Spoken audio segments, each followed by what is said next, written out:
वेतन के 50% से बढ़ाकर 70% तक करना तथा 18 माह की रकम के संबंध में कोर्ट का बड़ा निर्णय। साथियों, आज इस सारी जानकारी का अपडेट आपको इस वीडियो में मिलने वाला है। उससे पहले आपसे हमारा रिक्वेस्ट है, यदि आप हमारे चैनल पर नए हैं और कर्मचारियों और पेंशनरों से संबंधित सारी वीडियो का अपडेट सबसे पहले पाना चाहते हैं तो हमारे चैनल को सब्सक्राइब अवश्य कर लीजिएगा, जिससे अपलोड होने वाले सभी वीडियो का नोटिफिकेशन सबसे पहले आपको मिल सके।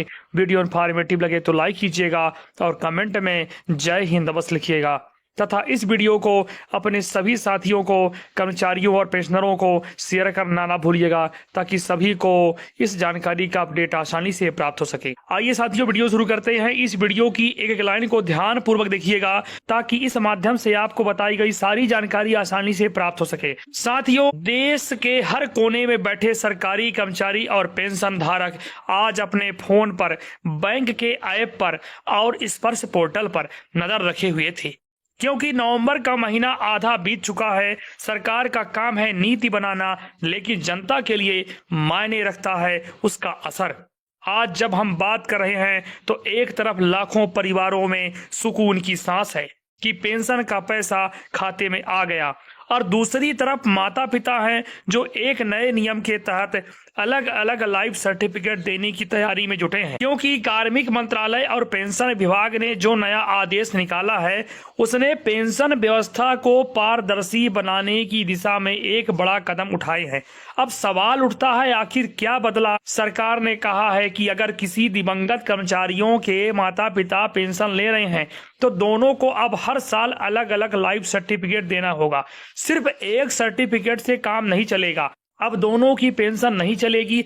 एक अभिभावक की मृत्यु हो जाती है और बैंक में उसका रिकॉर्ड अपडेट नहीं हुआ, पेंशन चलती रही, पैसा निकलता रहा, और बाद में जब जांच हुई तो सामने आया कि जिस नाम पर पैसा जा रहा था वह व्यक्ति अब इस दुनिया में नहीं है। साथियों, सरकार कहती है अब ऐसी गलती नहीं होगी, और सच कहें तो यह बदलाव जरूरी भी है, क्योंकि पेंशन सिर्फ एक रकम नहीं, यह उस सेवा का सम्मान है जो एक कर्मचारी ने देश की कई दशकों तक सेवा की, इसलिए उसका हर रुपया सही जगह पहुंचे, यही न्याय होगा। अब जरा यह समझिए कि यह पेंशनर कैसे थे। अगर दोनों माता पिता जीवित हैं तो उन्हें उस दिवंगत कर्मचारियों के अंतिम वेतन का 75% हिस्सा पेंशन के रूप में मिले, लेकिन अगर उनमें से सिर्फ एक जीवित है तो उस व्यक्ति को 60% पेंशन दी जाए। यह व्यवस्था पुरानी थी, लेकिन अब लाइफ सर्टिफिकेट के नियम को कड़ा कर दिया गया है। साथियों, हर साल अक्टूबर से नवंबर के बीच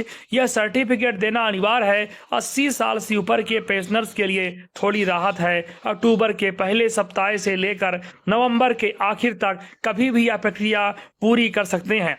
अब सवाल है, बढ़ी हुई दर से पेंशन कितने दिन तक मिलेगी? अगर कोई कर्मचारी रिटायरमेंट के बाद गुजर जाता है तो उसके परिवार को 60 साल तक या 67 साल की संभावित आयु तक, जो भी पहले हो, यह बढ़ी हुई दर जारी रहेगी। यह नियम हर उन कर्मचारियों पर लागू है जिसने देश की सेवा की है। साथियों, चाहे वह शिक्षक रहा हो, अधिकारी, सैनिक या डॉक्टर, सरकार कहती है अब हर पेंशनर का रिकॉर्ड ऑनलाइन रहेगा, हर अपडेट सिस्टम में दिखेगा, और कोई भी गलत भुगतान, किसी भी तरह का फर्जीवाड़ा अब मुश्किल होगा। सरकार की नीयत साफ है, लेकिन सिस्टम कितना साफ रहेगा यह आने वाले दिनों में तय होगा। साथियों, अब बात उस खबर की जिसने सुबह से हर पेंशनर को बैंक पासबुक की तरह देखने पर मजबूर कर दिया, और देश भर में पेंशन का भुगतान शुरू हो चुका है। कई बैंकों से पेंशन नवंबर के पहले सप्ताह को ही जारी कर दी गई थी, लेकिन जिनकी पेंशन सिस्टम से आती है उनके